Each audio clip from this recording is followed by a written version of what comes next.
দর্শক, যেমনটা আগেই জেনেছেন, রাজধানীর উত্তরায় মাইলস্টোন স্কুল ভবনে বিধ্বস্ত হয়েছে বাংলাদেশ বিমান বাহিনীর একটি প্রশিক্ষণ বিমান।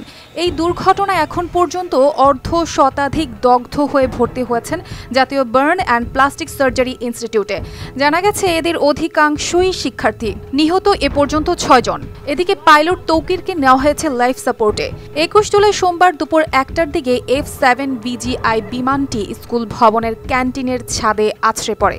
এতেই ঘটে এমন ভয়াবহ দুর্ঘটনা। পরিস্থিতি নিয়ন্ত্রণে মোতায়েন করা হয়েছে সেনাবাহিনী ও বিজিবি। এছাড়াও উদ্ধার কাজে অংশ নিয়েছে ফায়ার সার্ভিসের অন্তত 8টি ইউনিট। পরিস্থিতি সামাল দিতে বিমান বাহিনীর হেলিকপ্টারও তৎপর ছিল। এদিকে দুর্ঘটনার পরপরই মাইলস্টোন স্কুল ও আশেপাশের এলাকায় আতঙ্ক ছড়িয়ে পড়ে।